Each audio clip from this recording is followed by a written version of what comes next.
देखिए, सबसे महत्वपूर्ण बात यह है कि न्याय के अंतिम पायदान पे बात पहुंची क्यों, सुप्रीम कोर्ट की चौखट तक जो बात पहुंची है।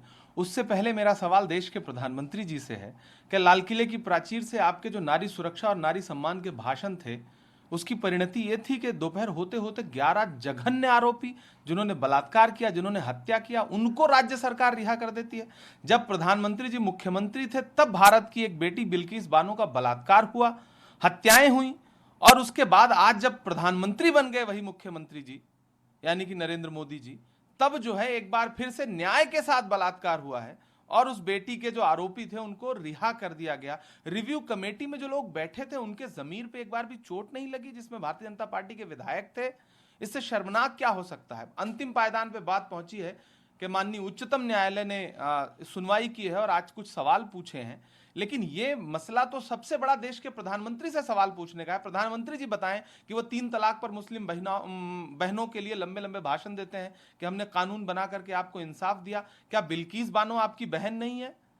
क्या वो आपसे इंसाफ नहीं मांग रही है? तो भारत की तमाम बेटियां आपसे कह रही हैं कि आपका बेटी बचाओ बेटी पढ़ाओ का नारा झूठा और खोखला है। आपका नारा खोखला नहीं है तो बिल्किस जैसी जो सैकड़ों बेटियां हैं जिनके साथ देश के किसी ना किसी कोने में बलात्कार हो रहा है, अपराध हो रहा है, उनको न्याय देने के लिए आपके पास कोई भी रोड मैप नहीं है, और जिनको न्याय थोड़ा बहुत मिला था उनके भी आरोपियों को आप बरी कर दे रहे हैं। सर, आखिरी सवाल आपसे, जो एजुकेशन मिनिस्टर हैं कर्नाटका के, वो ये कह रहे हैं कि सभी मदरसों की इंस्पेक्शन की जाएगी, सभी मदरसों की इंस्पेक्शन करेगी सरकार। नहीं, गृह मंत्रालय कई बार ये काम कर चुका है, कई बार उसकी रिपोर्ट्स आ चुकी हैं। जब चुनाव वाला कोई राज्य होगा तो वहां भाजपा शासित कोई ना कोई मंत्री, कोई शिक्षा मंत्री, कोई मुख्यमंत्री, उधर हेमंत बिश्व शर्मा बोलना शुरू करेंगे, इधर से कर्नाटक। दरअसल कर्नाटका में भारतीय जनता पार्टी को अपनी हार सीधे सीधे साफ दिख रही है सामने। सारे इंटरनल सर्वे बता रहे हैं कि वहां पे कांग्रेस की सरकार बनने जा रही है। तो वो मंदिर, मस्जिद, हिंदू, मुसलमान, मदरसा नहीं लेके आएंगे तो करेंगे क्या? अंततोगत्वा उनकी परिणति जाकर के यही होती है। लेकिन कर्नाटक की जनता ने जिस तरह से पिछले दिनों राहुल जी के कार्यक्रम में अपनी उपस्थिति दिखाई है, उससे पूरी भाजपा एकदम बौखलाई हुई है। वो हैदराबाद से लेकर के कर्नाटक से लेकर असम तक उनको सिर्फ और सिर्फ हिंदू मुसलमान करना है, इससे ज्यादा कुछ भी नहीं। पर आज पेगासस के मामले में सुप्रीम कोर्ट ने कहा कि कोई कंक्लूसिव प्रूफ नहीं है पेगासस स्पाईवेयर का। जो फोन एग्जामिन किए गए 5 फोन ऐसे हैं, उसमें कुछ मालवेयर जरूर दिखाई दिया गया, लेकिन ऐसा नहीं है कि ये पेगासस ही है।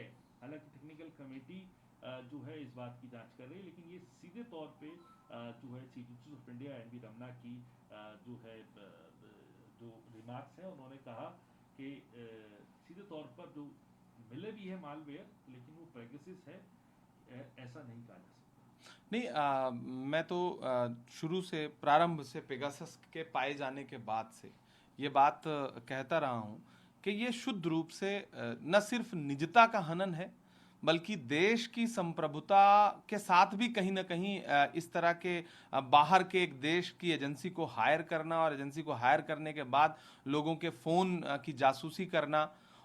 और आज मामला अंततोगत्वा सुप्रीम कोर्ट से थोड़े से कमेंट के साथ बाहर आया, लेकिन एक तर्क यह भी है कि सरकार ने जांच में कितना सहयोग किया है। माननीय उच्चतम न्यायालय को इस नजरिए से भी चीजों को देखना है कि सरकार ने जांच में कितना सहयोग किया है।